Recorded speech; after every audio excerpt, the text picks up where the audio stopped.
14 morts, 48 blessés graves, dont 30 ont déjà été stabilisés, reçu des soins adaptés. Mama bo, Kongo bo, Koka bwane uti wati, Kopinga ne uti wati, Ribalis ne uti wati, Desenyo sobana Kongo, Koka bwane uti wati, Kopinga ne uti wati, Ribalis ne uti wati, Desenyo sobana Kongo, Ungana ne konanga, Muswahili ne konayo, Ukomo ne konaye, Uluba ne konabiso.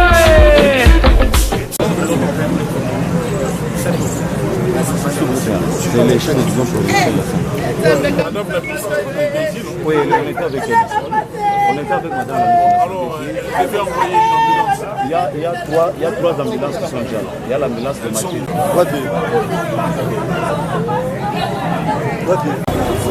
Bien sûr, à leur famille à qui nous présentons nos condoléances. Bien sûr, la circulation réserve toujours des cas d'accident. Et je pense que nous avons beaucoup d'efforts à faire. Comme vous l'avez remarqué, c'est sur une pente, et une forte pente. Il y a sûrement des dispositions à prendre. Demain déjà, avec les collègues chargés des transports, nous verrons quelles sont les mesures préventives que nous pourrions prendre, de sorte à ce que nous puissions éviter d'abord que ceux qui prennent cette descente, on puisse prendre des précautions de limiter la vitesse. D'après les premiers éléments de l'enquête, le gros véhicule qui a pu percuter tous ces véhicules occasionnant un carambolage dans lesquels sont impliqués.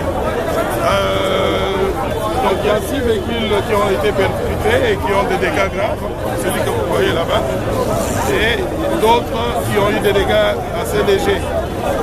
Mais la perte de vies humaines nous interpelle tous. Les propriétaires des véhicules, nous qui avons la charge de la sécurité, ceux qui ont la charge de réglementer la circulation. Donc nous allons essayer de tirer les leçons de cet accident pour que ce genre de cas ne se présentent pas et surtout pas avec autant de victimes à déplorer. Et là, je voudrais apporter le premier bilan officiel. C'est que jusque-là, on dénombre 10 morts. 10 corps, des gens qui ont perdu la vie tout de suite après l'accident. Il y a des blessés graves qui ont été amenés au niveau des cliniques universitaires. Nous allons y aller tout à l'heure pour voir exactement combien de personnes ont été admises là-bas et quel peut être leur pronostic, notamment en termes de menaces sur la vie. Mais ceci nous interpelle en termes de signalisation, en termes de précautions à prendre pour limiter la vitesse, parce que vous voyez qu'on vient d'une zone qui n'est pas habitée et on entre en forte agglomération. Monsieur, excusez-moi, quel a été le dégât matériel en ce moment? Quel est votre bilan sur le dégât matériel? Mais vous êtes sur le terrain, vous voyez qu'il y a, à part les gros camions qui est à l'origine de l'accident et qui était chargé de Morello, qui est complètement abîmé, vous l'avez vu. Il y a au moins 6 véhicules, des minibus et des voitures qui sont engagées dans les transports en commun. On dit que le véhicule qui a provoqué ça, c'est un véhicule chinois, selon les témoins. Tous les véhicules circulent. Dire que c'est un véhicule chinois ou quoi, je ne sais pas à quoi cela peut avoir de l'importance. Mais c'est un grand véhicule qui semble avoir perdu le contrôle. Le chauffeur a perdu le contrôle de ce véhicule. On semble dire que les freins avaient lâché. D'où l'importance d'avoir un service de contrôle technique sévère. L'enquête nous révélera si ce véhicule est passé par le contrôle technique, s'il avait tous ses papiers en ordre. Deuxièmement, si le propriétaire a pu souscrire une assurance, notamment en responsabilité civile. Il y a des victimes que l'on déplore, il y a des blessés. La dernière question, il y a eu 10 morts, vous avez dit, et il y a eu combien d'autres victimes, des blessés? J'ai dit parce qu'au fur et à mesure, on a amené des gens aux cliniques universitaires.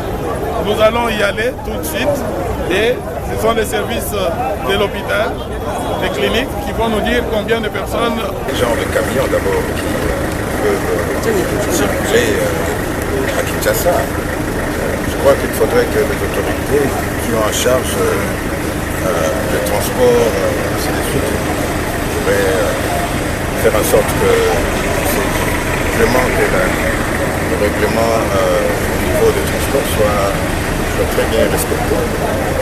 Et, parce que je viens de voir le camion qui a fait l'accident et vraiment c'était inconcevable. Donc, excusez-moi pour l'émotion, mais je crois qu'il faudrait que nous puissions faire encore un effort pour que la circulation soit très bien contrôlée au niveau de Kinshasa pour éviter ce genre d'accident. Donc, de deux, je viens de faire un tour ici au niveau de clinique universitaire et 14 morts, 48 blessés graves, dont 30 ont déjà été stabilisés, les soins adaptés, stabilisés, et 14 autres sont encore dans les soins intensifs, d'autres aussi qui sont dans les blocs opératoires.